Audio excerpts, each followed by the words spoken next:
ગરબાની સાથે લોકગીતો ગાવાનું અમે ટ્રેન્ડ શરૂ કર્યો. હા, ફિલ્મમાં તમારી શરૂઆત કેવી રીતે થઈ ગીત ગાવાની? અવિનાશ વ્યાસ મને કે ભાઈ કાલે તમે એક રેકોર્ડિંગ કરવા માટે થઈને આવો ખરા. તો મને તો હરખ હતો. મેં કીધું રેકોર્ડિંગ એટલે આપણે તો ફિલ્મમાં એક દોહો ગાય તો એ ઘણું છે. તો આ તો કીધું ગીત ગાવાનું કે છે.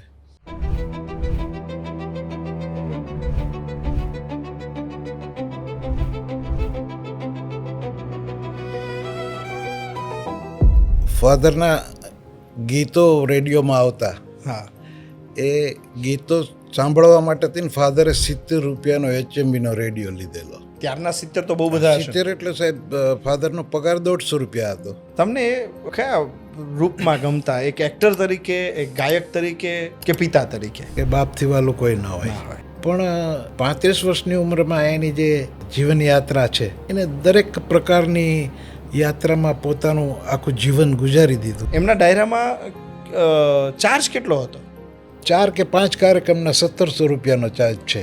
એમાં તબલા, પેટુ, હાર્મોનિયમ, ગાવાવાળા બધા આખી ટીમના થઈને 1700 ને એ 4-5 કાર્યક્રમ. 5 કાર્યક્રમના. ત્યારના ડાયરા ને આજના ડાયરા શું ફરક? હાથી ઘોડાનો ફેર સાહેબ, હાથી ઘોડાનો. અત્યારનો કાર્યક્રમ એ કાર્યક્રમ જ નથી સાહેબ. અમે કરતા હતા એ.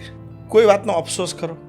કલાકાર તરીકે એક અફસોસ જરૂર રહે આપણને. હવે કાર્યક્રમ નથી થતા, એક દેખાડો સાહેબ થઈ ગયો. હવે તમે કાર્યક્રમો સાંભળવા જાઓ તો આખો કાર્યક્રમ સાંભળી શકો છો કે દેખાડો નથી ગમતો બહુ? હવે આ કલાકારો શું છે, મેઘાણીના હજી જૂના પુસ્તકો એવા પડ્યા કે જેમાં હજારો લોકગીતો છે. તો કમ્પોઝિશન કરીને ગાવ ને. ફાધરનું અચાનક અવસાન થયું અને બિલકુલ આવક બંધ થઈ ગઈ સાહેબ. સ્કૂલમાં બેસાડ્યા હતા પણ ફી ભરવી ક્યાંથી? તો નાનો ભાઈ ભણતો તો એને ક્લાસમાંથી કાઢી મૂક્યો. અને એના માટે તો દાદીમાએ એટલો બધો પરિશ્રમ કર્યો કે સાહેબ એક વખત એ સીધા અમદાવાદ રાજધાની હતી ત્યારે પહોંચી ગયા.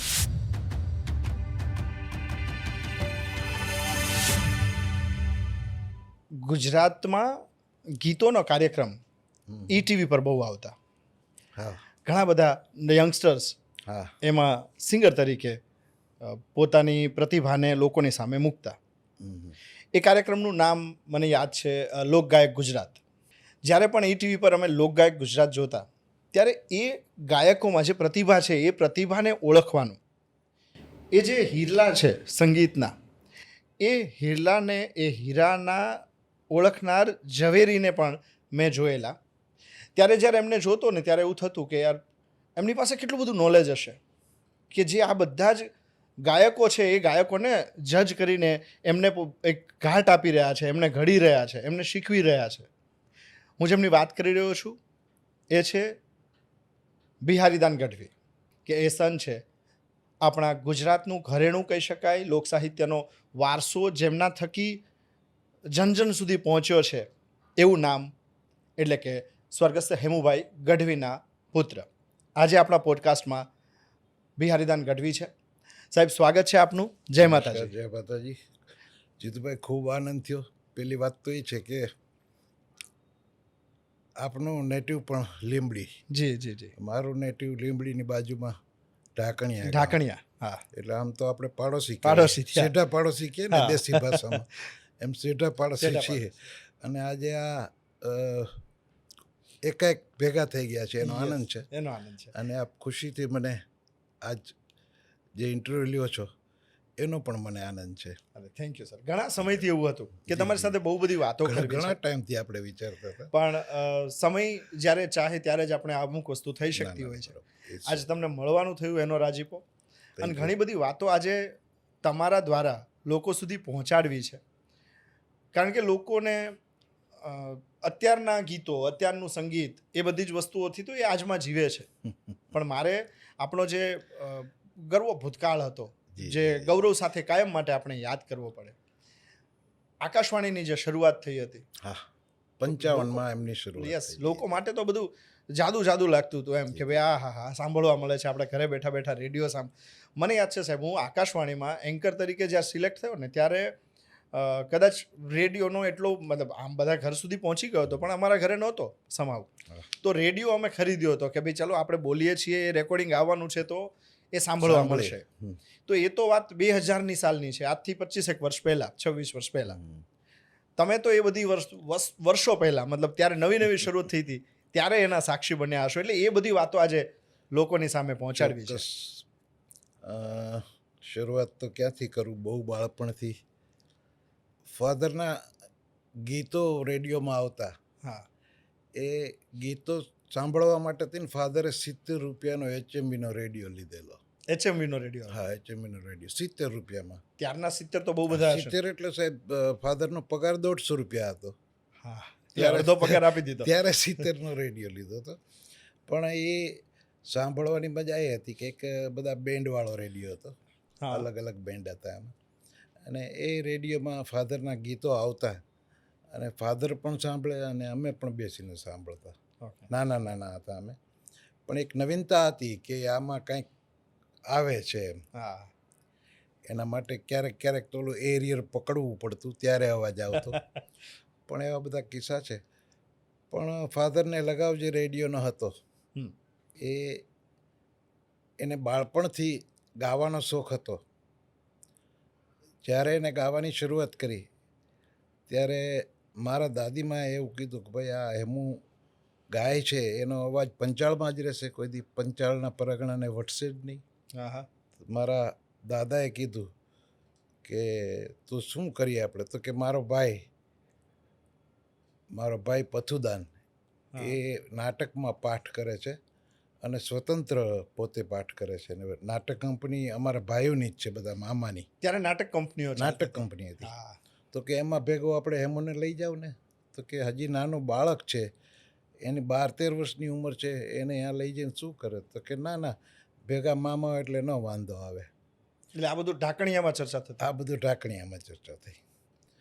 પછી મારા દાદા આંગળી પકડી અને સીધા મારા નાના બાપુને સોંપી ગયા, પથુદાન બાપુને. હા. એટલે અમારામાં મામા ફૂઈમાં થાય.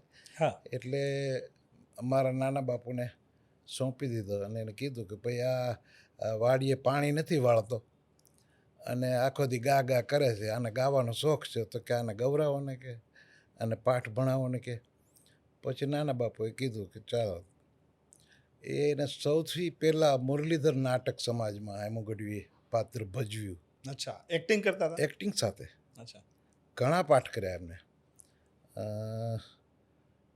રાણક દેવીનો જ્યારે પાઠ ભજવતા ત્યારે સાચુકલી ઘોડીને સ્ટેજ પર લઈને આવતા. ઓહો.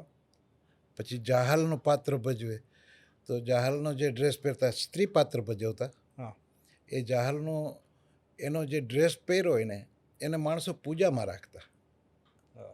કે આ જાહલમાનો પાત્ર ભજવેલું છે આ હેમુભાઈએ. એટલે આવા ઘણા કિસ્સા છે.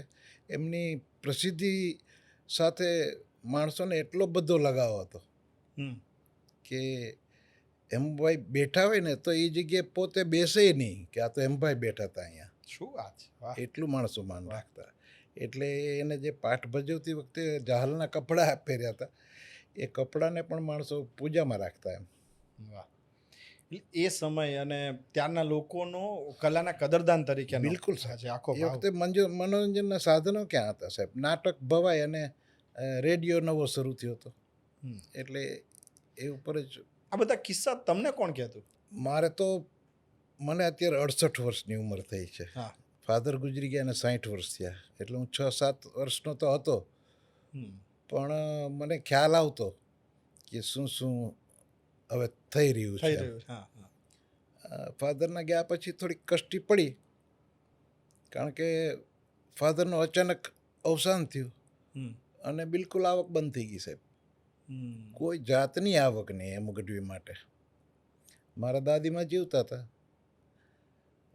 અમારા ગામડેથી બધા આવ્યા, એને કીધું કે હવે તમે આ 100 રૂપિયા તો તમારે ભાડું છે, તો 100 રૂપિયા ભરશો ક્યાંથી, ગાંઠશો ક્યાંથી? તો મારા દાદીમાએ કીધું કે હું ગમે એમ કરીને ભાડું ભરી દઈશ, પણ કે છોકરાને ગામડે નહીં લઈ જાઓ. એટલે ત્યારે તમે રાજકોટ રહેવા આવી ગયા? હા, રાજકોટ રહેતો. 56થી અમે રાજકોટ રહેવા આવી ગયા. ઓકે. રાજકોટથી એક કોલેજવાડી અમારું છે અહીંયા. હા. એ કોલેજવાડી હતી, એને નામ પણ આપ્યું છે હેમુ ગઢવી માર્ગ. ઓકે. ત્યાં અમે રહેતા. અને આવી રીતે બધું કીધું એટલે મારા દાદીમાએ કીધું કે ના, એમના છોકરાને એમના ભણ્યા વગર નથી મોકલવા કાંઈ. હમ. એ ભણશે તો કાંઈક બનશે. તો સાહેબ એવું બન્યું કે અમને બધાને ભણાવવા માટે દાદીમાં એટલી બધી કમર કસી. અમારામાં મર્યાદા એટલે ક્યાંય બહાર તો જવાય નહીં. મારા મધર કંઈ કામ કરી શકે કે કાંઈ બહાર જઈ શકે એવું નહોતું. પણ મારા દાદીમાં એવા અડીખામ હતા અને સત્ય વક્તા.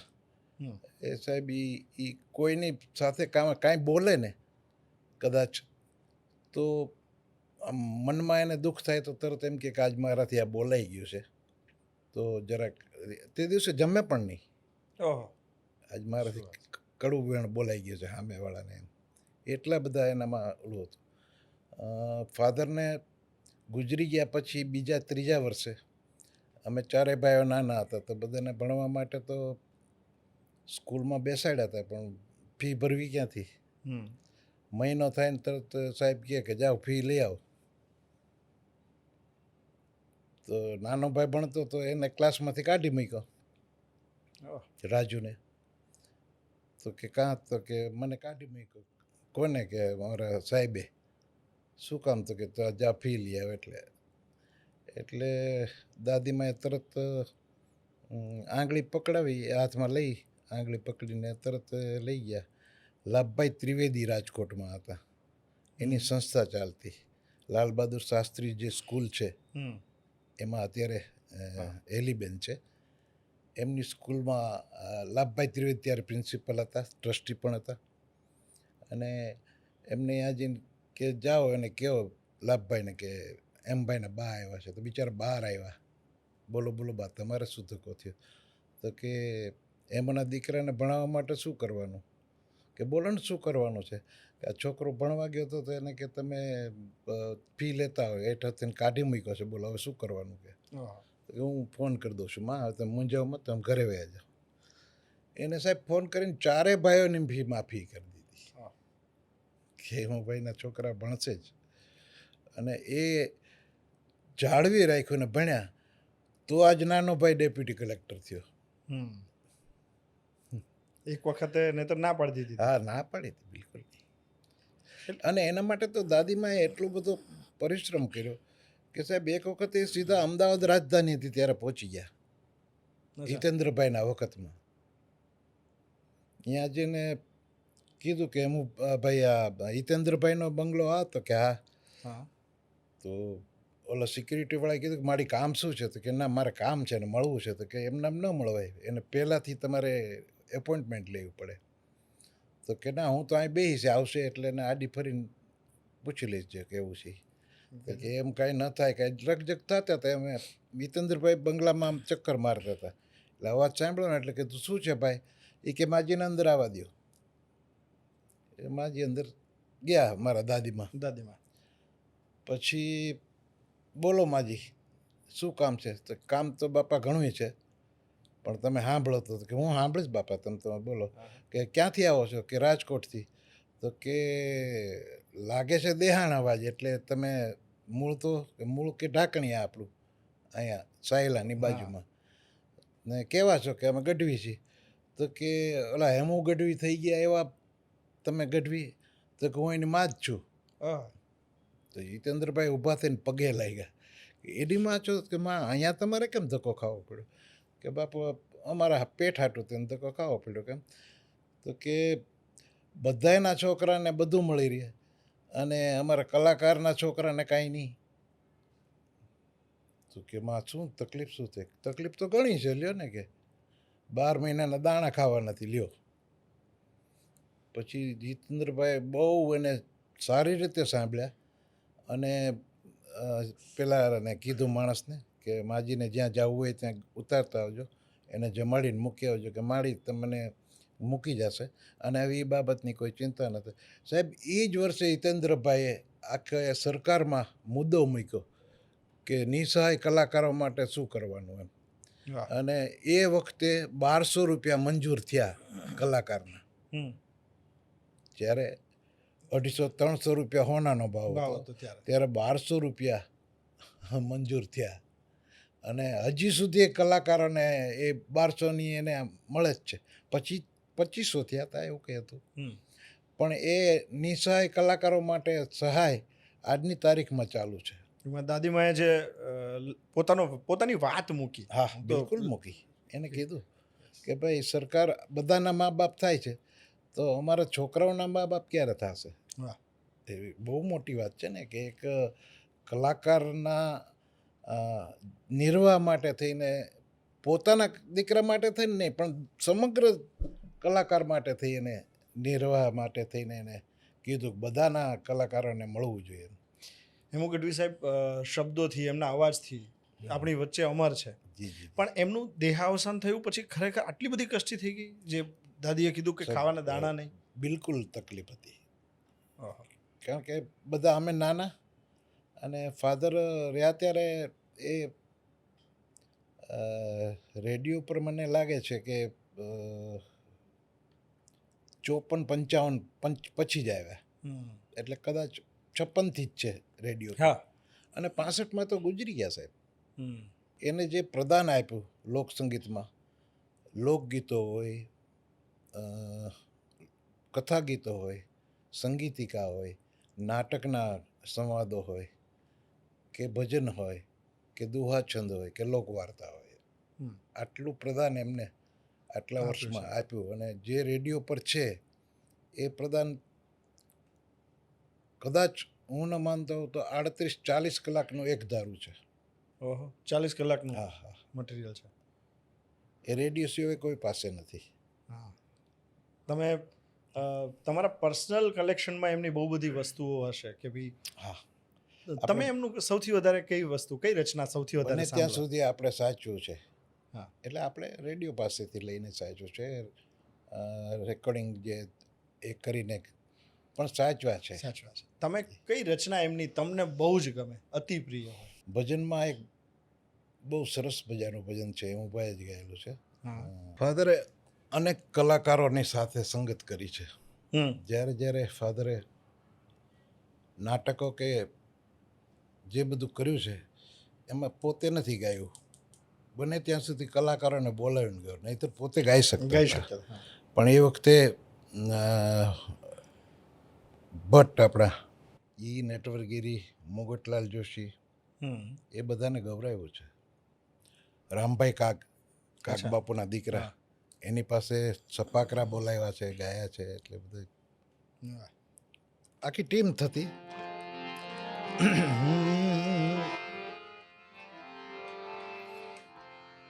જોતા રે અમને જડિયા રે સાચા સાગરના મોતી,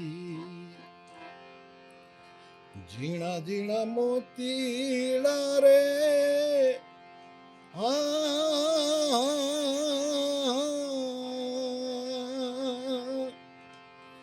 સંતો ભાઈ પીળા પીળા મોતી,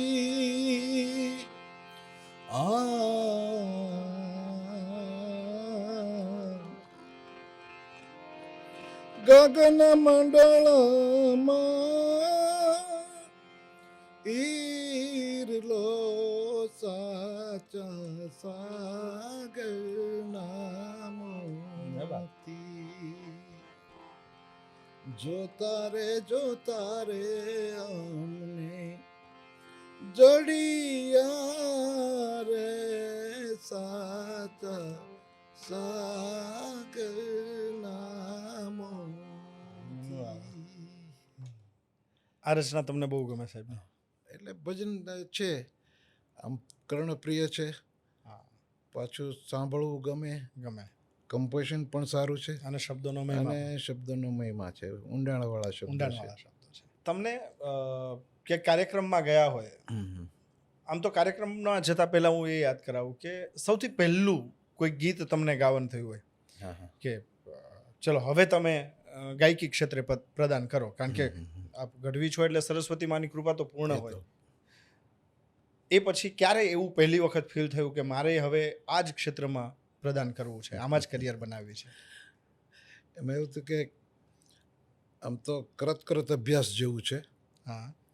શરૂઆતમાં અમે બધા ભાઈઓ બેસીને વારા ફરતી ગાતા. હું ને મારા મોટા ભાઈ એક્સપર્ટ થઈ ગયા, જીતુભાઈ. એ અમે બંને ત્યાં સુધી બે સાથે જ મોર બની થનગાટ કરે જેવા ગીતો અમે બે સાથે બહુ ગાતા. હા હા એટલે પ્રસિદ્ધિ બહુ પામ્યું એ ગીત. અને પછી તો છેક હિન્દી ફિલ્મ સુધી પહોંચ્યું. પહોંચ્યું. હા પણ ફાધરના ગીતો બને ત્યાં સુધી અમે ગાતા. પછી નવરાત્રિ હોય ત્યારે લોકગીતો શરૂ કર્યા.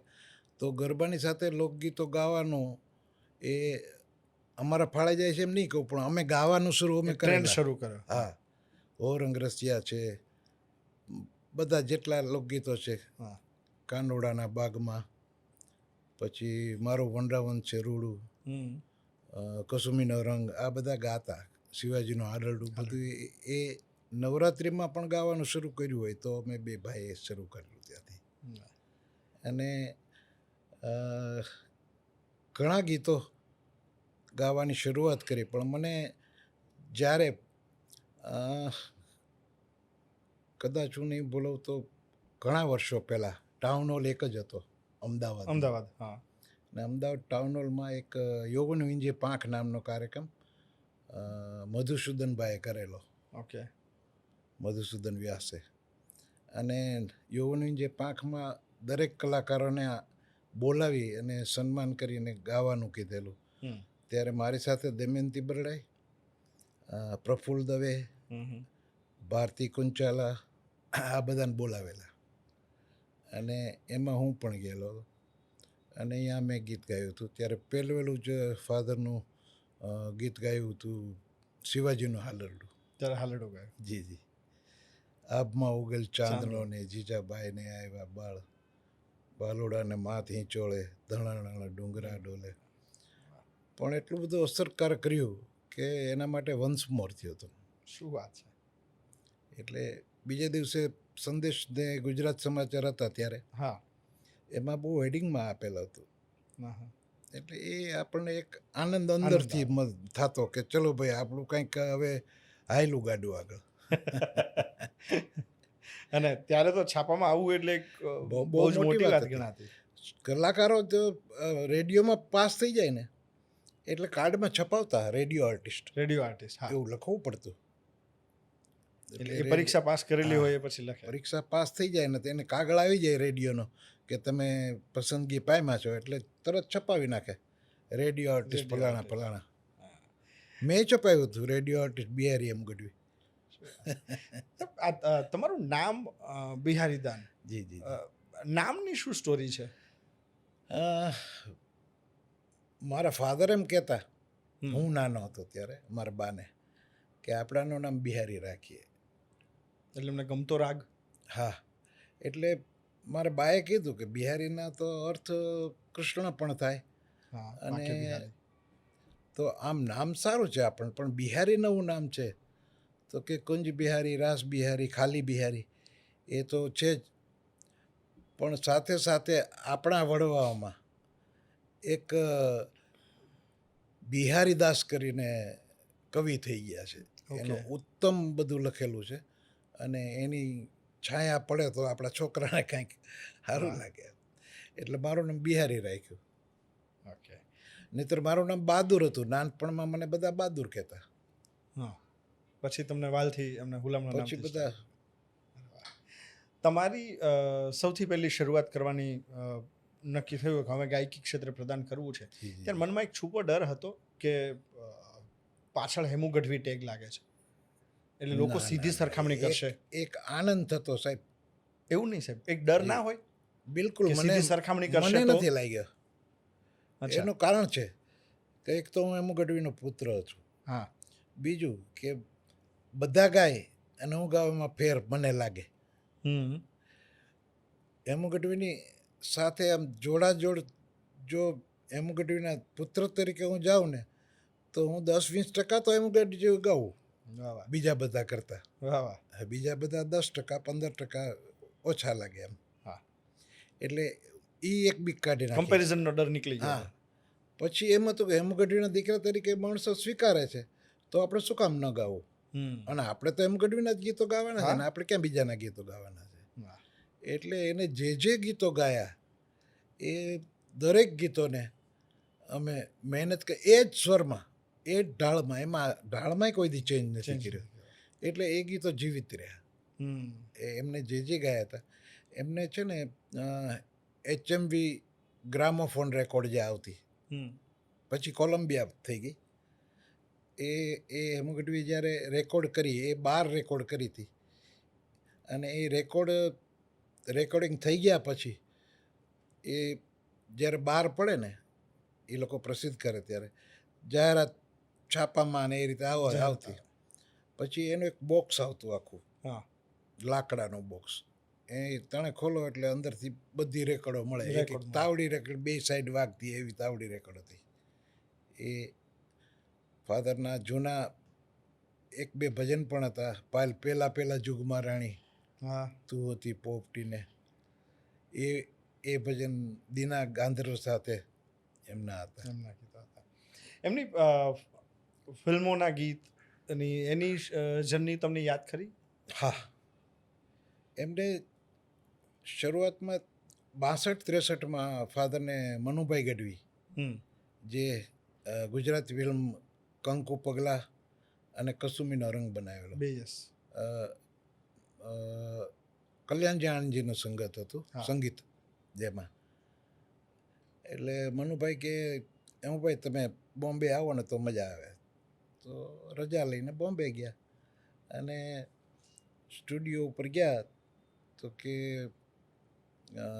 કોનું કામ છે તો કે ભાઈ મારે અહીંયા રેકોર્ડિંગ માટે મને બોલાવ્યો છે તો કે ભાઈ હજી આવ્યા નથી બધા હમણાં 10-10:30 પછી આવશે તો કલ્યાણજીભાઈ તો આવ્યા અને બધું જોઈ અને કીધું કે ભાઈ મ્યુઝિશિયન બધા આવી ગયા ને ઓલો હજી ગાયકનો પત્તો નથી એનું શું કરશું તો ફાધર હળવેકથી કીધું કે હું તો સૌથી પહેલો આવી ગયો છું શું વાત કરો છો અને એમને કીધું કે જરાક સાઉન્ડ રેકોર્ડિંગ માટે ચેક માટે થોડુંક ગાઓ એટલે ફાધરે ગાયું એક દુહાથી માંડીને એક ગીત સંભળાયું ને એટલે રેકોર્ડિસ્ટને કીધું કે ભાઈ થોડુંક ઇકો ટાઈપ આવે છે ને થોડુંક તો એવું લાગે છે કે વધારે પડતું આવતું ત્યારે ઓલાએ કીધું કે ભાઈ મેં તો એકો ખોલ્યું જ નથી આ માણસનો અવાજ જ એવો છે કે શું વાત કરો છો કે આ તમે ગૌરાવી જોઈએ ને એમનામ એને બીજી વાર ગૌરાવ્યું પછી કલ્યાણજીભાઈ કીધું ગજબ છે આ અવાજ તો પછી એને કસુમીના રંગ પિક્ચરમાં એક જાગને જાદવા કૃષ્ણ ગોવાળિયા એ પ્રભાત્યું અને પીધો પીધો કસુમીનો રંગ રે વાલીડા મારા પીધો કસુમીનો રંગ એ ગીત તરણેતરના મેળામાં શૂટિંગ થયું એનું અને ફાધરને પણ હાજર રાખ્યા હતા કે ભાઈ તમે આવો તો સારું પણ મજાની વાત એ છે કે આ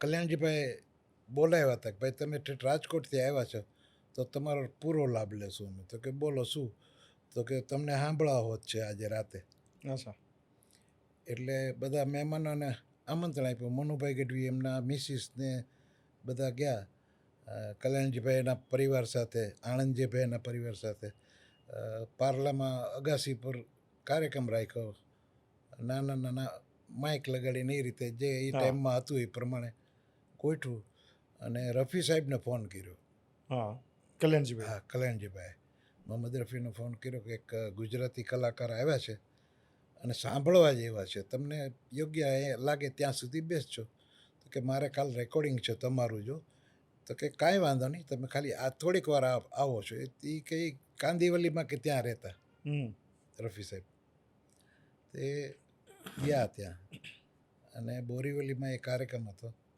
અને રફી સાહેબે એ એક સ્તુતિ સાંભળી અને પછી રજૂઆત સાંભળી બોલવાની અને ગીતને રજૂ કર્યું પછી રફી સાહેબ બેઠા જ રહ્યા તો કલ્યાણજીભાઈ કે તમારે કાલ રેકોર્ડિંગ નથી કર ગયા હું સાંભળું છું એને બેઠા ક્યાં વાત આખી રાત બેઠા અને ફાધરને મળ્યા એને એડ્રેસ આપ્યું પોતાનું અને કીધું કે ગમે ત્યારે આવો ત્યારે મને ચોક્કસ મળજો એ 63માં જ્યારે રફી સાહેબ જીમખાનામાં આવ્યા રાજકોટમાં જીમખાનાથી બિલકુલ નજીક હતું અમારું ઘર એટલે ફાધર ત્યાં મળવા ગયા અને પછી પ્રોગ્રામમાં ત્યારે રફી સાહેબે આખી રાત જે ગાયું 1:30-2 વાગ્યા સુધી અને ફાધરે સાંભળ્યા એમને એટલે આ કલા છે જે તમને બહુ ઉચ્ચ સ્થાન સુધી લઈ જાય લઈ છે. જાય ચોક્કસ. તમે મુંબઈની વાત યાદ કરાવી, જી, જી. મને યાદ આવે છે મારા ગામનો એક પ્રસંગ. લીંબડીમાં પણ સાહેબનો એક કાર્યક્રમ હતો અને ત્યારે બોલિવૂડના એક દિગ્ગજ આર્ટિસ્ટે સાહેબને સાંભળ્યા હતા. હા હા હા એ આર્ટિસ્ટ એટલે દેવાનંદ. હા હા હા હા એ કિસ્સો તમારી પાસેથી જી સાંભળ્યો જી છે. જી જી. એ આપણા સુરેન્દ્રનગર જિલ્લામાં લીંબડી આસપાસ બધું શૂટિંગ ચાલતા હતા. એમને ગાઈડનું શૂટિંગ ગાઈડનું શૂટિંગ ચાલતું હતું દેવાનંદનું. હા. અને ફાધરનું ટાઉન હોલમાં એટલે સુરેન્દ્રનગર ટાઉન હોલમાં કાર્યક્રમ હતો. તો બધા ગુજરાતી હતા, એ સિવાય બીજા બધા હતા ને કીધું કે આજે એક કાર્યક્રમ સાંભળવા જેવો છે.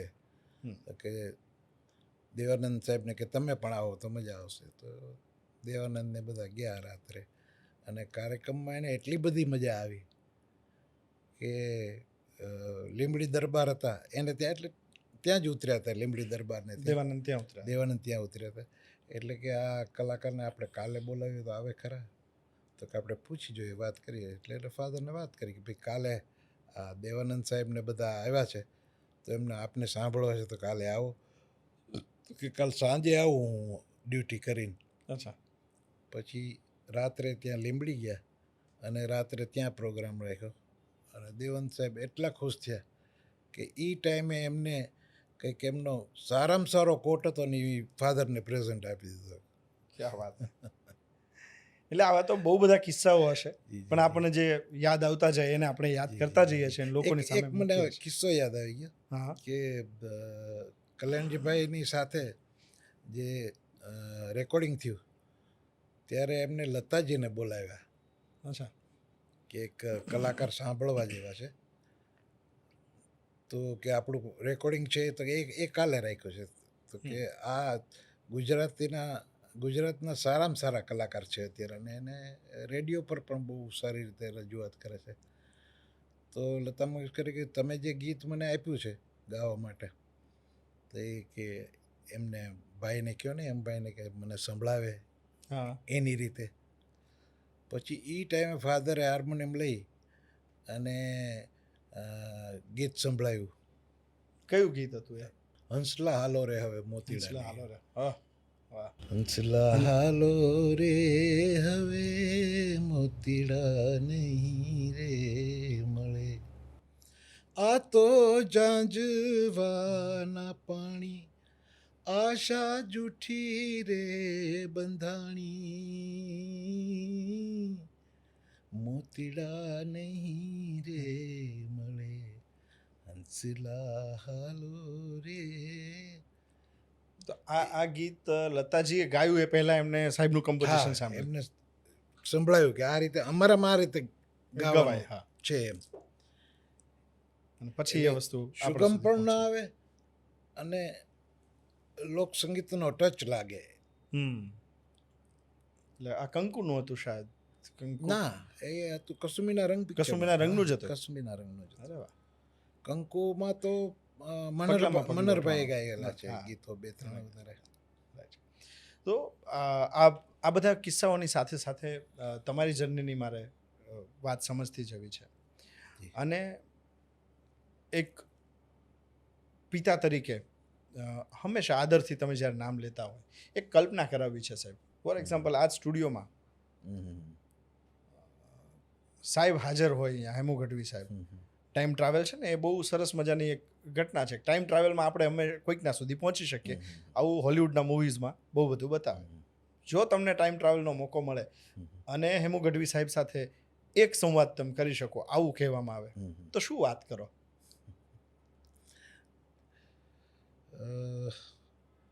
મનમાં સવાલ તો ઘણા ઊભા થાય, પણ પહેલા પપ્પાનો પ્રેમ જોઈએ જે અમે નથી પામ્યા. 7-8 વર્ષની ઉંમરે અને આખી જિંદગી એને સ્ટુડિયોમાં જ કાઢી. સવારના 8:30-9 જાય તો પછી એની 6 વાગે ડ્યુટી પૂરી થઈ જતી. પણ ત્યાર પછી કંઈનું કંઈ કરવા માટે થઈને બધાને રોકતા કે આજે આ રેકોર્ડિંગ કરવું છે, કાલે આ કરવું છે, પછી આ કરવું છે. એટલે સાહેબ ટૂંક સમયમાં કેટલું આપ્યું. એટલે એમનું આયુષ્ય ઈશ્વરે ઓછું આપ્યું હતું પણ એ ઓછા આયુષ્યનો જાણે અંદાજો હોય એમ બિલકુલ. જેટલો સમય હતો એ સમયનો એમને સદુપયોગ કર્યો. આપણે ત્યાં એમ તીર્થમાં એમના જે બધા રાખ્યા છે પુરાવા એ ગ્રામોફોન રેકોર્ડિંગના પુરાવા છે, હા, નાટક થિયેટરના પુરાવા છે, અચ્છા, અને હાર્મોનિયમ છે એમનો રેડિયો છે, એ સિવાય એમના ફોટા છે, એ સ્ત્રીપાત્ર ભજવતા ત્યારના ફોટા છે, શેતલને કાંઠે જે પિક્ચર નાટક ભજવતા એના ફોટા છે, પછી વૈજયંતી માલા સાથે ગુજરાતી લોકસંગીતના કલાકાર તરીકે હેમુ ગઢવીને બોલાવવામાં આવ્યા હતા દિલ્હી. ઓકે, પોતે વૈજયંતી માલાએ સહી કરી છે અને એને કીધું કે હેમુભાઈ તમારી સહી મને કરી દો. અચ્છા, એ પણ છે આપણી પાસે, આજના પુરાવામાં પણ છે એની સહી વાળો. આમ જો તો તે સંભારણા છે, લિટરેચર એનો આખું પુરાવા વાળો છે આપણી પાસે. વાહ, અને ઘણું બધું છે. ટૂંકમાં એક આપણે અડધી કલાકની ડોક્યુમેન્ટરી બનાવી છે હેમુભાઈ ઉપર, કે હેમુભાઈ હેમુ ગઢવી કેવી રીતે બન્યા. હા, એમનું પ્રદાન શું. તો સાહેબ એ 27 મિનિટમાં તમને આખું સાહેબ એના મૃત્યુ સુધીનું બધું જાણવા મળી જાય કે હેમુ ગઢવી શું હતા, એની શરૂઆત ક્યાંથી થઈ. તમારી એક શરૂઆત જાણવી છે. તમે ફિલ્મમાં ગીતો ગાયા છે, ફિલ્મમાં તમારી શરૂઆત કેવી રીતે થઈ ગીત ગાવાની? એમાં એવું થયું હતું કે સાહેબ વિલે પાર્લેમાં આપણા જે કલાકાર છે વાલેરા, ઇસ્માઇલ વાલેરા, એમની પુણ્યતિથિ ઉજવવા માટે બાબુ મેઘજી શાહ બોમ્બે એ અવારનવાર એની તિથિ ઉજવતા દર વર્ષે. એમાં એક વર્ષ અમે જઈ ચડ્યા અને ત્યાં ગાવાની વાત થઈ. તો મને પ્રાણભાઈ કે હાલને આજ હું થાકેલો છું, મારી ભેગો ગૌરવ. મેં ભાઈ તમે 4 કાળી ગાઓ, હું નાનો છોકરો કેવો, મારું કામ નહીં. તો કે ના મજા આવશે. મેં પ્રાણભાઈની સાથે 4 કાળીએ બધા ભજનો અને બધું ઘણું ગાયું. તો રસિક પાઠકને સાથે હતા અવિનાશ વ્યાસને. તો એને પૂછ્યું કે આ કોણ છે? તો કે હેમુભાઈનો દીકરો છે. કે બરાબર છે. તો કે આ કાલે આવે આપણે અહીંયા સ્ટુડિયોમાં, તો એની પાસે આપણે રેકોર્ડિંગ કરાવી લઈએ. એટલે મને કે ભાઈ કાલે તમે એક રેકોર્ડિંગ કરવા માટે થઈને આવો ખરા. તો મને તો હરખ હતો. મેં કીધું રેકોર્ડિંગ એટલે આપણે તો ફિલ્મમાં ગાવાનું થાય તો આવું એક દોહો ગાય તોય ઘણું છે. તો આ તો કીધું ગીત ગાવાનું કહે છે. મને કે પણ થોડુંક અઘરું પડશે તને. મેં કીધું શું છે? તો મને કે આપણે જે ગાય છે ને સ્ટુડિયોમાં તને પિક્ચર બતાવશો ને એની સાથે લિપ્સ મુવમેન્ટ ગાવાની છે તારે. એટલે કે જે કડી ગાય ને એ તમારે મેચ કરીને ગાવાની. મેં કીધું ટ્રાય કરીએ, કાંઈ વાંધો નહીં. એટલે પહેલાં પ્રેક્ટિસ માટે એક કડી ગાઈ. તો કે બરાબર છે. તો કે ગાઈ નાખી સાકી. મેં કીધું હા. એ પ્રભાતિયું મેં એક જ ટેકમાં પૂરું કર્યું. કયું પ્રભાતિયું હતું? જાગને જાદવા કૃષ્ણ ગોવાળિયા તુજ વિના ધ્યાનમાં કોણ જાશે. એ જો કે ફાધરે કુસુમીના રંગમાં ગાયું હતું. એ જ કહેવાય છે. એ જ આમાં લીધેલું હતું. એટલે મને થોડુંક યાદ પણ હતું અને કઈ રીતે ગાવું એ ખ્યાલ હતો. એટલે એ ગાયું. પછી દુહા મરસિયા, કારણ કે દુહા મરસિયાના કલાકારો બહુ ઓછા એ ટાઈમે હતા. હું વાત કરું છું 77ની. 77માં ઓલરેડી હું કલાકાર બની ગયો હતો. મને ગાવાનો ચાન્સ થયો, મળ્યો પિક્ચરમાં. એટલે એનાથી આનંદ થયો કે ચલો હવે તો હું કલાકાર પણ બની ગયો, વધારે લોકો સુધી પહોંચી શકાય. એટલે ત્યારે શું છે કે જાહેરાતમાં ખાલી પિક્ચરનું નામ આવે, એક ચોકઠું આવે, એમાં નામ લખ્યું હોય કે મુકેશના કંઠે ગવાયેલ છેલ્લા ગીત આવો રે ચિતળું ચોરી જનારા. અને નીચે લખ્યું હોય કે બિહારી હેમુ ગઢવીના કંઠે ગવાયેલ મરસિયા અને દુઆચંદ ને પ્રભાતિયું, એવું આવતું. એટલે છાપામાં આવી રીતે નામ આવતું. એટલે પબ્લિસિટી વાળા અત્યારે કેવું છે, કઈ બી વસ્તુ એટલે ઇન્સ્ટાગ્રામની રીલમાં બધી વસ્તુ વાયરલ થઈ જાય. ત્યારે તો કાંઈ હતું નહીં. ત્યારે તો એ બધું હતું નહીં. તો ત્યારે લોકો સુધી તમે પહોંચો ને તમને તમારા ગીતથી યાદ, એટલે ક્યાંક ગયા હોય ને કોઈ કે આ ગીત તમારું સાંભળ્યું હતું. આજની તારીખમાં હજી ઘણા ચાહકો એવા છે કે જે મને ગીત થકી ઓળખે છે. એમાં સૌથી વધારે એમનું કયું ગમતું ગીત હોય?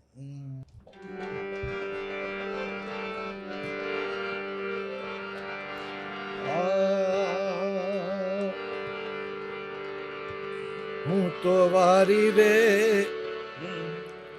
હું તો વારી રે ગિરધર લાલ તમારા લટકાને હું તો વારી રે ગિરધર લાલ તમારા લટકાને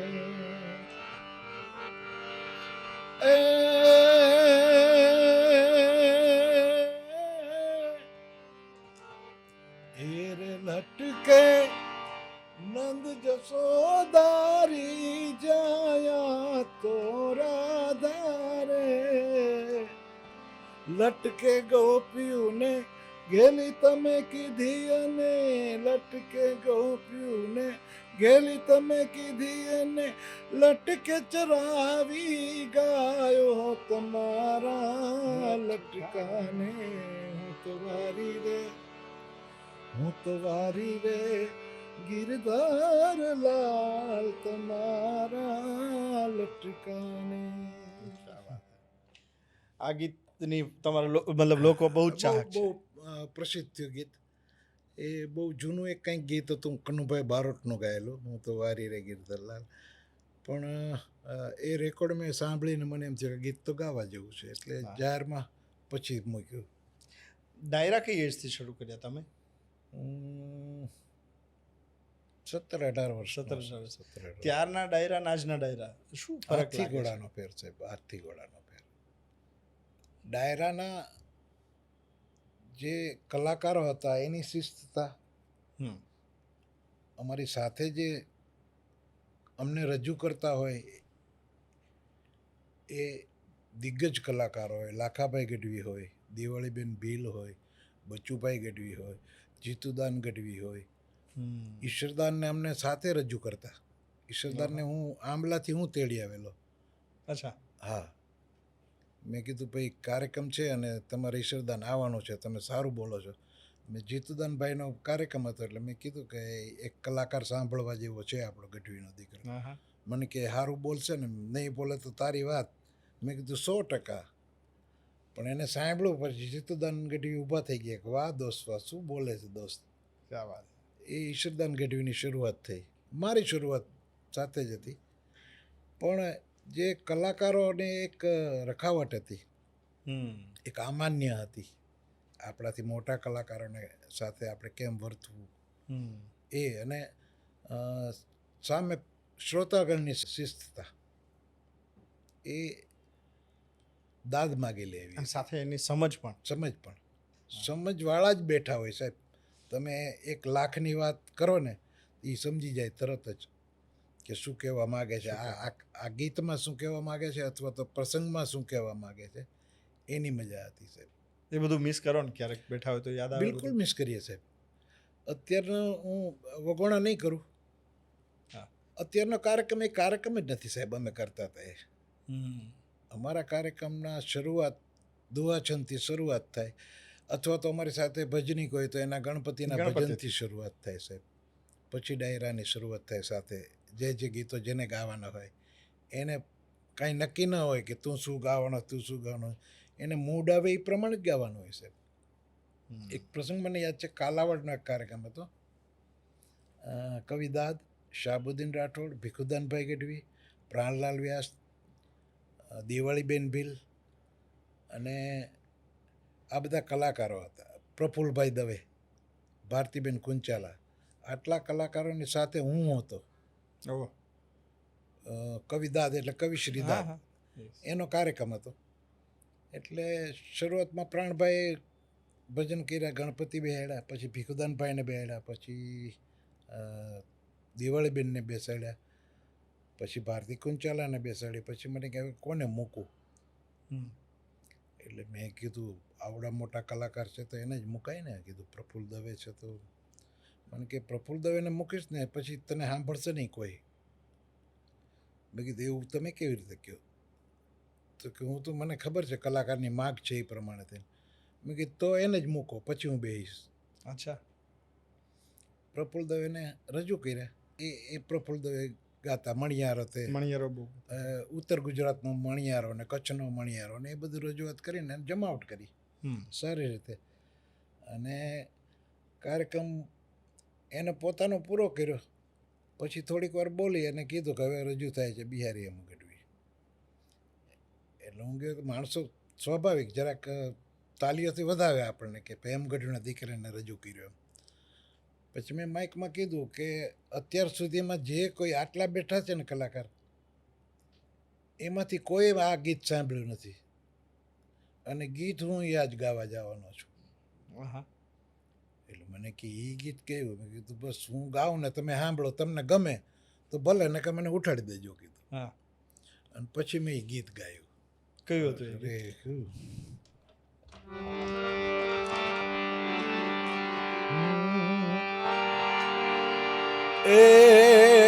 અડધી રાતનો ઉગ્યો મોરલો બળતાને બહુ ભાળે, સૂતી સી મળ્યું અજવાળે, સૈયર શું કરું, સૈયર શું કરું, સૈયર શું કરું. એ સીમળ્યું ને સીમાડો રખવાળે, સૈયર શું કરું રે, સૈયર શું કરું, હાય સૈયર શું કરું. એ સીમાડો કઈ, સીમાડો કઈ ટપે ન મારો શ્યામ, સીમાડા બારું મારું ગામ, સૈયર શું કરું. અને શ્યામને હૈયે શોકલડીનું નામ, સૈયર શું કરું, સૈયર શું કરું, સૈયર શું કરું, સૈયર શું કરું, હાય સૈયર શું કરું. આ ગીતનું કોમ્પોઝિશન મેં અને જીતુદાનભાઈ ગઢવી, આ એનું લખેલું ગીત છે જીતુદાનભાઈ ગઢવીનું. અને લોક સાહિત્યના જબરજસ્ત કલાકાર, એને એટલું બધું કંઠસ્થ હતું કે એને એ સારા કવિ પણ હતા, સારી ગઝલો પણ લખતા. એ જીતુદાનભાઈ ગઢવી, મારી શરૂઆત કલાકાર તરીકે એમને ત્યાંથી જ થઈ, કારણ કે એ રાજકોટમાં રહેતા અને જ્યારે પણ કાર્યક્રમ થાય એટલે પહેલાં મને કહે, પછી કે કોઈ સારો આર્ટિસ્ટ બોલવાવાળો હોય તો હું કહું કે ભાઈ અહીંયા આંબલા આપણે જાય ને તો ઈશ્વરદાનભાઈ ગઢવી સારું બોલે છે, તો કે જાઓ એને બસમાં જઈને તું તેડી આવો. એટલે હું એમ જઈને કહું કે ભાઈ કાલે કાર્યક્રમ છે અને તમારી રજા મૂકીને તમારે આવવાનું છે. એટલે એ આવતા ને પછી અમે કાર્યક્રમમાં બધા ભેગા થઈએ. પછી એનો કાર્યક્રમ અમને તો બોલાવે, સાથે ભીખુદાનભાઈ હોય, દિવાળીબેન હોય, દમયંતીબેન હોય, એ બધાને અમે સાહેબ જીતુદાનભાઈના કાર્યક્રમને ખરેખર વખાણીએ એટલા માટે કે ગેલેક્સી જેવા થિયેટરમાં જીતુદાનભાઈ હાઉસફુલ કાર્યક્રમ કરેલા સાહેબ, ટિકિટ ન મળે તમને.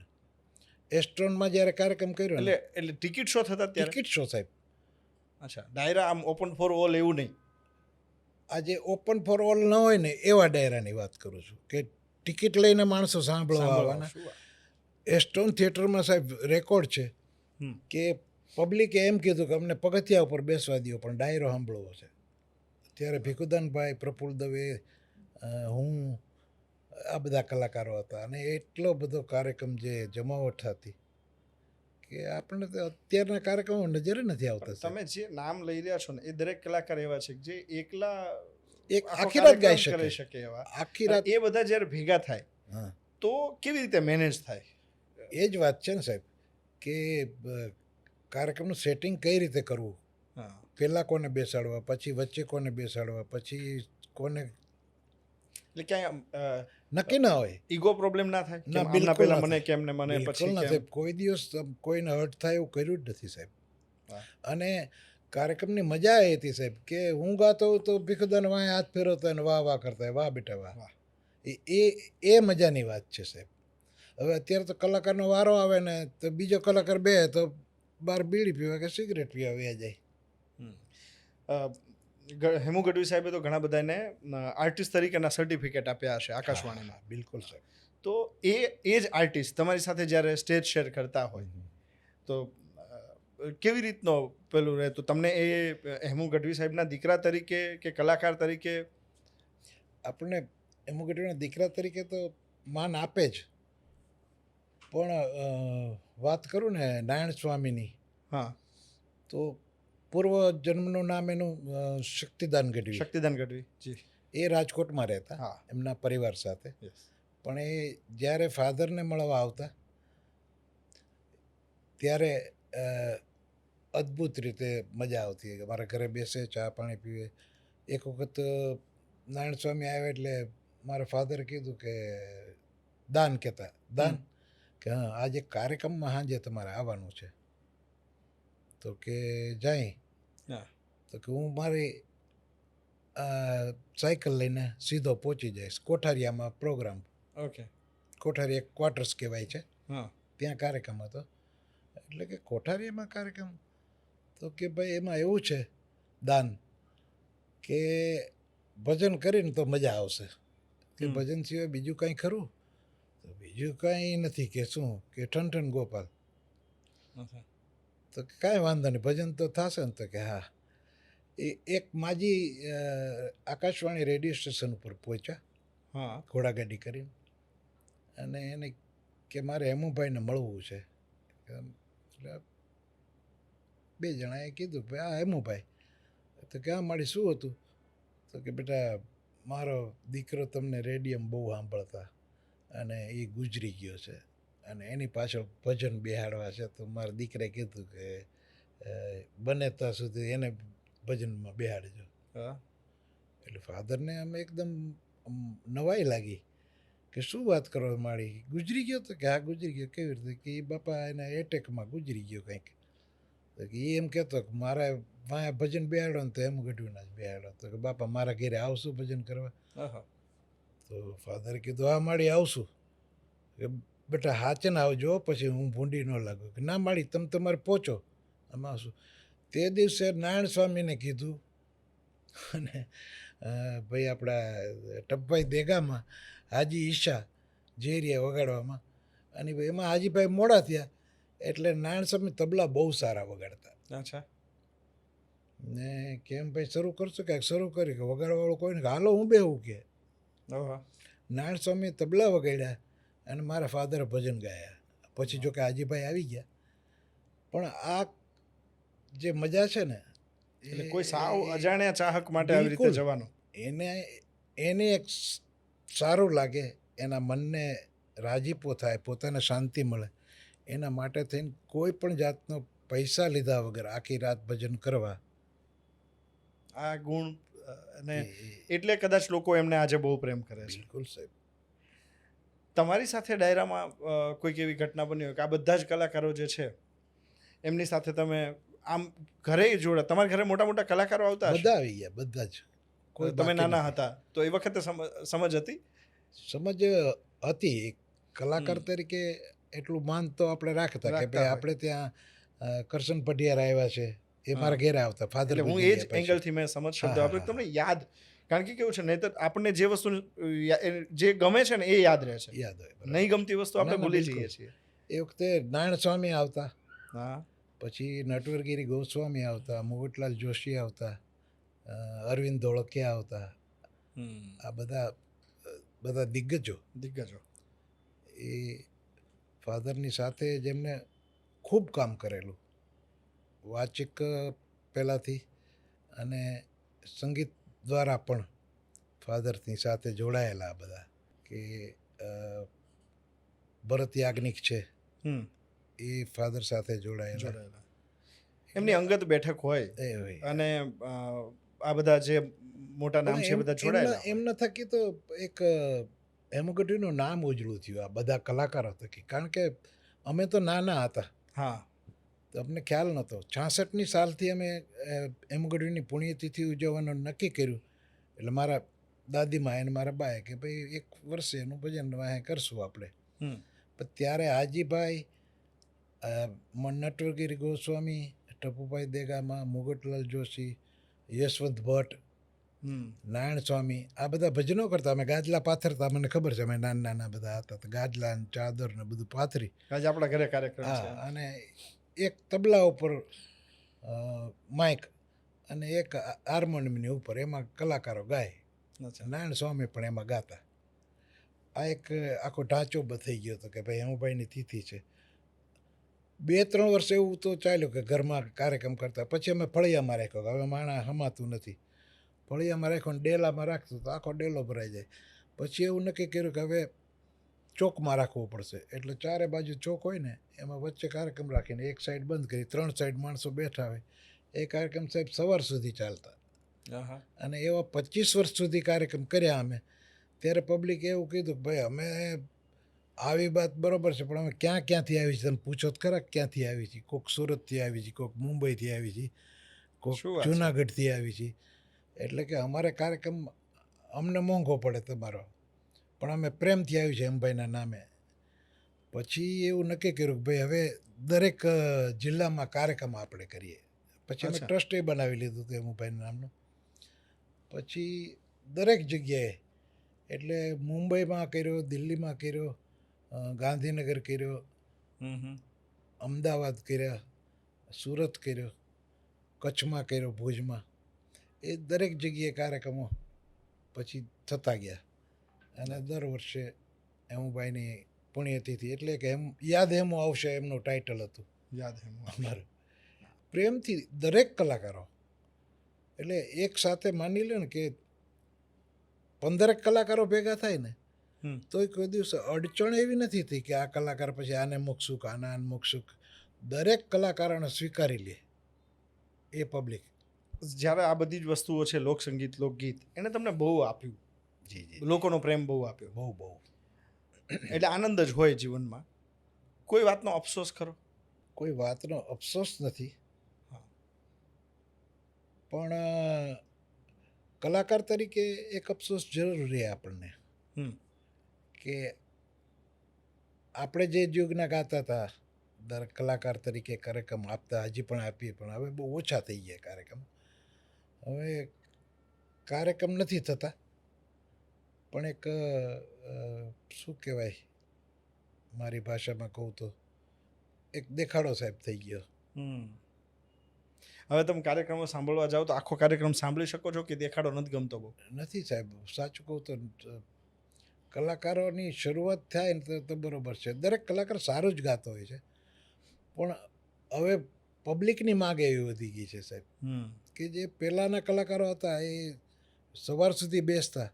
હવે આ કલાકારો શું છે કે 10 વાગે કાર્યક્રમ શરૂ થાય ને 12:30 કે જલ્દી હાલ જવાનું છે, એટલે જ ઓલું કહી દે ને ઓલું ગાઈ દે ને ઓલું ગાઈ દે. એટલે કલાકારો તો શું છે કે પોતાની આજીવિકા માટે તો એ ગમે તે ગાવાની તૈયાર હોય. એક સારું ભજન ગાતો હોય ને કોઈ એમ કે ફિલ્મનું, એટલે તરત ફિલ્મનું ગાય સાહેબ. એટલે આમ એવો કોઈ સ્ટાન્ડર્ડ રૂલ હોય ખરા કે આના પછી આ જ ગવાય કે આના પછી આ જ ગવાય એવું હોય? ના, આમ જુઓ તો ભજનમાં એક કાયદો છે. ભજનમાં એક કાયદો છે કે તમે ગણપતિના ભજન પછી કાંઈ પણ જે ભજન તમે ગાતા હો તો એમાં નામાચરણ સુધી ગાવું પડે. પછી એમાં કટારી છે, પ્યાલો છે, સંધ્યા છે, આરાધ છે, ગુરુવાણી છે. આ બધા ભજનો છે ને સમયના ભજનો છે. સમજો નહીં. કટારી એટલે એ કયા સમયનો ભજન? કટારી છે ને એ રાતના ગાવાનો. પ્યાલો એ રાતના ગાવાનો. અને કટારી ફોર્મેટ અત્યારના ઓડિયન્સના પરિપ્રેક્ષ્યમાં પૂછું છું, એને સમજવું હોય તો એને કેવી રીતે ખબર પડે કે આને કટારી કહી શકાય? એમાં શબ્દોથી જ ખ્યાલ આવી જાય. અચ્છા, હા. એક્ઝામ્પલ તરીકે કટારી મૂળદાસની જે કહેવાય છે ને, હા, મૂળદાસની કટારી, એ લાગી કટારી મૂળદાસની કરી કલેજે જોઈ. એ આખી એ ઠાજ આખું ભજનનો એવો છે કે એ જ્યારે સ્ટોપ કરે પછી વચ્ચે સાખીની જેમ આવે. અચ્છા. વળી પાછું ડબલ તબલાથી ઉપડે અને એ આખું. ઓકે. હવે કોઈ ગાતા જ નથી. એના કલાકારો છેલ્લા લક્ષ્મણભાઈ બારોટ ગાતા કટારી. અત્યારે લોકસાહિત્ય માટે, લોકસાહિત્યને જે જીવેલા કલાકારો અને જે અત્યારે હજી હયાત હોય જેમની યાદોમાં લોકસાહિત્ય, લોકગીતો અને એ બધી વાતો જીવતી હોય, એવા કયા કયા કલાકારો જેને મારે મળવું જ જોઈએ લોકસંગીતના ચાહક તરીકે? બહુ ઓછા મળે. બહુ ઓછા નામ. બહુ ઓછા. કારણ કે હું તો તમને કદાચ જો ભાગ્ય હોત ને આપણે મળત તો ફાધર સાથે જ એને આખી જિંદગી ગાયું અને પછી રેકોર્ડિંગમાં ના પાડી દીધી એવા દીનાબેન ગાંધર્વ. રેકોર્ડિંગમાં ના પાડી દીધી મતલબ? એટલે બીજા કોઈ કલાકાર જાતા હોય અને કહેતા હોય કે દીનાબેન હેમુભાઈ તો ગુજરી ગયા, હવે તમે અમારી સાથે ગાઓ તો તમને વાંધો શું છે? એને તો એને કીધું કે મને શીખડાવવાવાળો ને ગાવાવાળો એ વયો ગયો. એ પોતે એનાઉન્સર હતા, પછી દિલ્હીથી એમની નિવૃત્ત થયા. હા, એટલે એમણે પછી કોઈ સાથે પછી આખી જિંદગી જ કોઈ દિવસ કોઈ ગણગણાય નથી મનથી. શું વાત છે! એનું પ્રધાન એને એટલું ભોગ આપ્યો પોતાને. વાહ. હા, નહીં તો પોતાના પ્રસિદ્ધિ માટે કે આને તો કમર્શિયલી પણ યુઝ કરી શકાય. ખૂબ એને પૈસા મળત સાહેબ. એ વખતમાં જો દીનાબેને હા પાડી હોય કે હાલો ભાઈ આવે તો ઘણા કલાકારો એને એટલે સાંભળવા માટે પણ એટલી જ પબ્લિક હતી કે ભાઈ દીનાબેનના જે ગીતો આવે છે એ અમારે સાંભળવા છે. તો એ કોક સાથે ગાઈ શીખાવત. પહેલાં જુગમરાણી તું હતી પોપ ટીવીને. સાહેબના આટલા બધા જૂના કિસ્સાઓ તમને યાદ છે? ક્યારેય પરિવારમાં દાદી સાથે કે મમ્મી સાથે ચર્ચા થઈ હોય ને તમને એવું યાદ છે ખરું એમના ડાયરામાં ચાર્જ કેટલો હતો? INTનો એના લેટર છે, આપણે અહીંયા રાખેલો છે હેમતીર્થમાં. હા, INTમાં 4 કે 5 કાર્યક્રમના 1700 રૂપિયાનો ચાર્જ છે. એમાં તબલા, પેટુ, હાર્મોનિયમ, ગાવાવાળા બધા આખી ટીમના થઈને 1700 ને એ 4-5 કાર્યક્રમ. 5 કાર્યક્રમના 1700 રૂપિયા ચાર્જ. અને તમારી શરૂઆત થઈ ત્યારે ડાયરામાં કેટલા મળતા? ત્યારે 250 જેવા મળતા. 200-250. એ તો ખૂબ લાગતા, કારણ કે 15-20 રૂપિયામાં નોકરી કરેલી. હા, એટલે એક ટાઈમે આપણને 250-200 મળે તો બહુ લાગતા કે ભાઈ હાલો આજ તો પગાર આવી ગયો. મારું વનરાવન છે રૂડું, આ તમારું ગમતું ગીત છે, એ એક વખત તમારા ચાહકો સુધી પહોંચાડવું છે.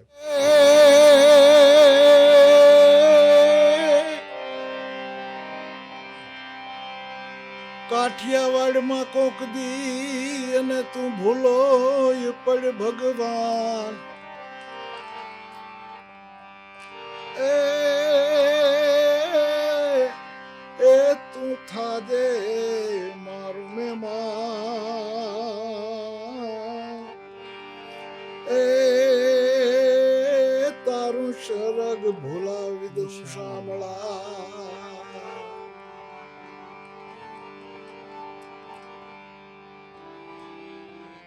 સરગના લોક તો છે અતિ કુડા, સરગના લોક તો છે અતિ કુડા, એ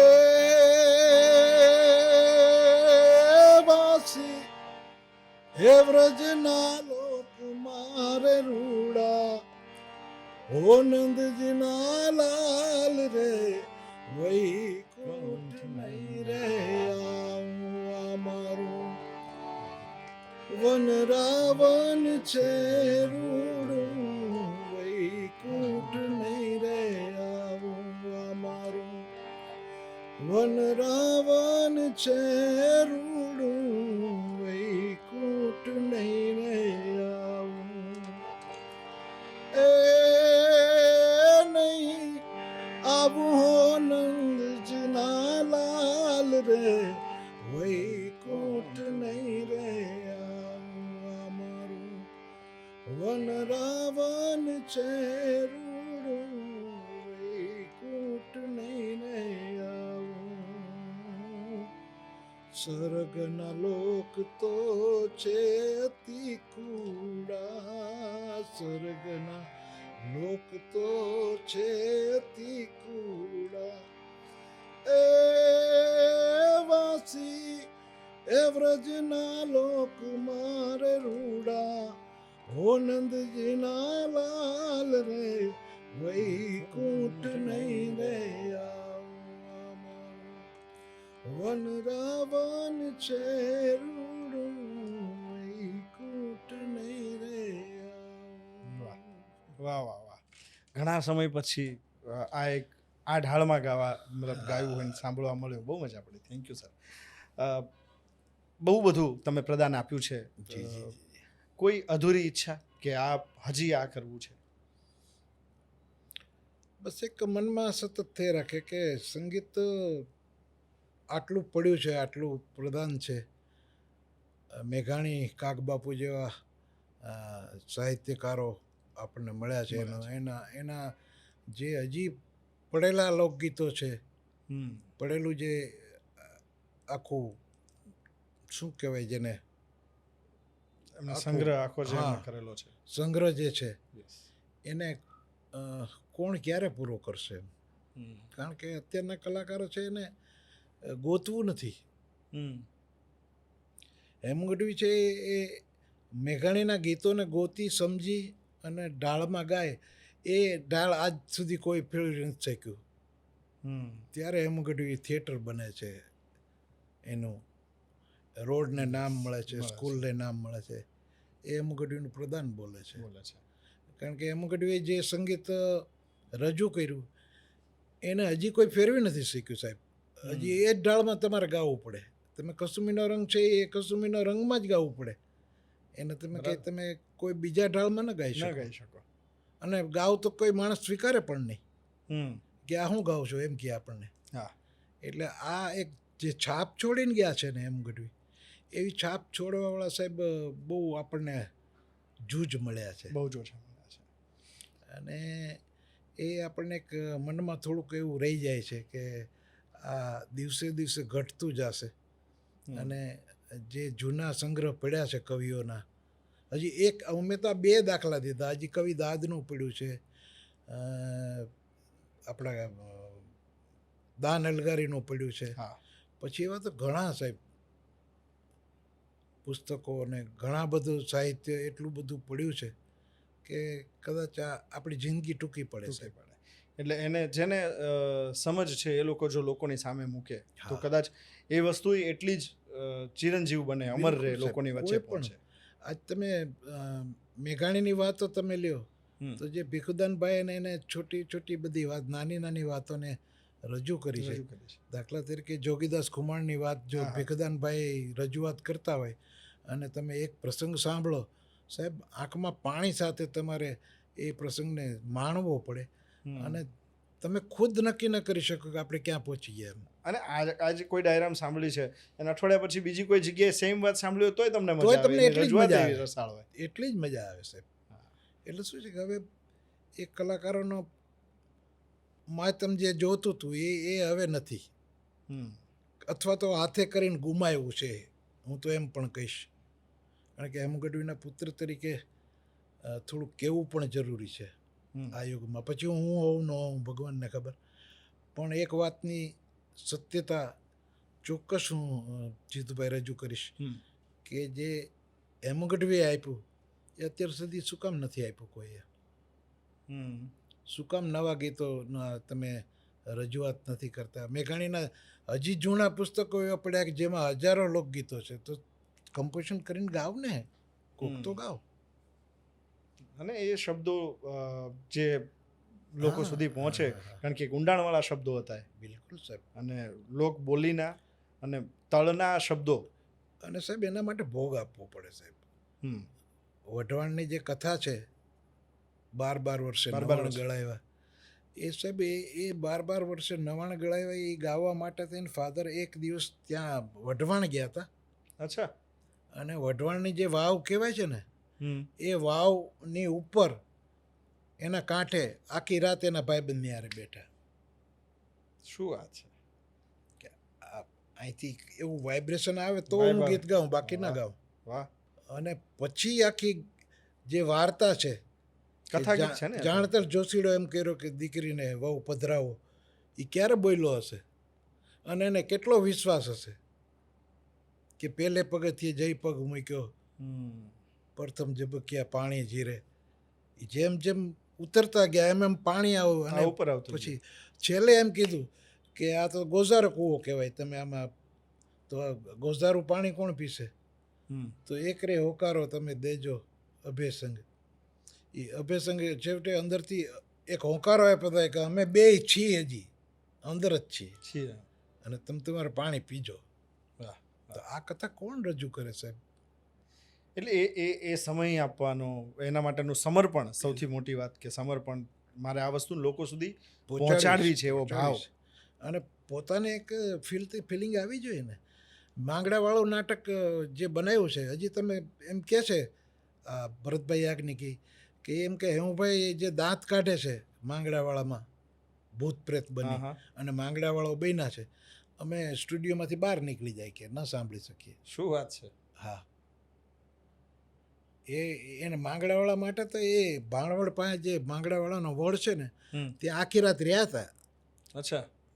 એવી જ રીતે ને આ પ્રધાન એનું એ રીતે જ છે કે પહેલાં એને જઈ આવવાનું જગ્યાએ શું કહે છે, એને વાઇબ્રેશન આવે તો જ એ રજૂ કરવાનું, નહીં તો નહીં કરવાનું. એટલે એ પાત્રમાં પોતાની જાતને ભળી ઓગાળવાનું. જવાનું. એ જ્યારે આ માંગડાવાળાનો એને જ્યારે રજૂઆત કરી ત્યારે એ એમ કહેતા કે મને ખબર નથી પડતી, માંગડાવાળો આવી ગયો ને શરીરમાં એવું લાગતું. એ પાત્રમાં ભળી જતા. તમને કયા રૂપમાં ગમતા? એક એક્ટર તરીકે, એક ગાયક તરીકે કે પિતા તરીકે? પિતા તરીકે તો વાલા હોય જ, કારણ કે બાપથી વાલું કોઈ ના હોય. પણ 35 વર્ષની ઉંમરમાં એની જે જીવનયાત્રા છે એ સાહેબ એને દરેક પ્રકારની યાત્રામાં પોતાનું આખું જીવન ગુજારી દીધું અને એને જે કરવું હતું એ બધું એને આનંદથી માણી લીધું, કરી લીધું. એને નાટકમાં ગાઈ લીધું, એને નાટકમાં સ્ત્રી પાત્ર ભજવી લીધા. એક પ્રસંગ એવો છે કે નાટકમાં પોતે સ્ત્રી પાત્ર ભજવતા અને કુતિયાણા કે અહીંયા કંઈ નાટક કંપની હતી. તો એક શેઠ રોજ આવે અને ફાધર સ્ત્રીનું પાત્ર ભજવે એટલે એ આગલી સીટમાં બેઠા હોય ને પાછા વયા જાય ને પાછા બીજે દી ટિકિટ બુક કરાવીને આવે. હવે એ કે મારે હેમુને મળવું જ છે. માસ્ટર હેમુ નામ હતું ફાધરનું, પહેલાં માસ્ટર નામ રાખતા. હા, માસ્ટર. એટલે માસ્ટર હેમુને મારે મળવું છે. હવે એને એમ કે હેમુ છે એ લેડીઝ જ છે. એટલે પડદા આડા હતા તો પાછળ એને જઈને કે ના મારે હેમુને મળવું જ છે. તો કે ઉભા રે હમણાં મેળવી તમે. તો કે ભાઈ હા, એ કે જો હારનો અંબેડો બાંધી લ્યો. એક ભાઈ તમને બાય સમજે છે કે હેમુ ભાઈ છે અને મારે તમને મળવું છે એમ કહે છે. તો કાંઈ વાંધો ને આવા દે તો બાપુ બીડી પીતા હતા ફાધર. આવો ભાઈ શું કામ હતું કે? તો કે આખા આનો અવાજ કાઓ કે હા ભાઈ હું તો જાણ છું બાપા કે અવાજ એવો હોય ને તો પાત્ર ભજવવા પડે. ત્યારે એને એમ થયું. એટલે આવું મજા પણ આવતી. પણ એ પાત્રમાં એટલા ઓતપ્રોત હશે કે સામેવાળા વ્યક્તિને ખબર ના પડી કે આ સ્ત્રી છે. ખ્યાલ ના આવે સાહેબ. એ સાચુકલી ઘોડીને પડ ઉપર લઈ આવતા. હા, ઝાંસીની રાણી બનતા ત્યારે. અચ્છા. ઝાંસીની રાણી વખતે બાળકને પાછળ બાંધ્યું હોય અને સાચુકલી ઘોડીને પડ ઉપર લઈ આવવાને સ્ટેજ ઉપર લાવે. હા, એ આખું પાત્ર અલગ જ હતું સાહેબ. ઝાંસીની રાણી એટલે તમને ઝાંસીની રાણી લાગવી જોઈએ. કેટલાય કિસ્સાઓ તમારી પાસે તો અઢળક કિસ્સાઓ તમારે વાગોળવાના હોય. સાહેબ, કેટલી બધી વાતો તમારી પાસે સાથે કરવાની અધૂરી રહી જાય અને આપણે વાતો કરીએ તો આ વખત ક્યાં જતો રહે ને ખબર ના પડે. ખરેખર. એક વખત સાહેબને સમજવા માટે હેમતીર્થ ઉપર તમારી સાથે ચોક્કસ વેલકમ અને ત્યાં સમજવાનો પ્રયત્ન. અને હું તમને ત્યાં શું છે કે એક બે વધારે વાત કહી શકીશ. હા, અને એ તમને આનંદ થશે. મને આનંદ એ વાતનો થશે કે હું લોકો સુધી એ વાતને પહોંચાડવામાં ક્યાંક નિમિત્ત બનીશ. ચોક્કસ સાહેબ. કારણ કે તમે જે આ બધી વાતો કરશો એ કદાચ બીજા કોઈ પાસે એટલા ઊંડાણ સાથે એ વાત ના હોય, એટલા સંદર્ભ સાથે એ વાત ના હોય. એક મેં જેમ આ રેડિયોની વાત કરી, ફાધર ભજન કરવા ગયા, માજીને આવ્યા હતા, એવી રીતે ભીખુદાનભાઈ જે વાત કરી જ છે ને કે ઢસાપા એક કાર્યક્રમ હતો, ફાધર ગયા હતા અને પછી લાખાભાઈ ને બધા સાથે હતા. પછી એને કીધું કે ભાઈ અહીંથી આપણે કે બીજે જવું પડશે કારણ કે મારે બેન રહેશે ને ત્યાં જવું છે. અચ્છા. તો કે શું કામ છે? તો કે મારે બેનને મળવાનું છે, હું બિચારી કેદુની કહે છે. તો ત્યાં ગયા કે હવે આવી ગયું કે ના કે હજી એક બસ બદલાવી પડશે. બીજી બસ બદલાવીને ત્યાં ગયા. પછી ગામડે ગયા તો કે ભાઈ આ ફલાણું ગામ છે. તો કે હા.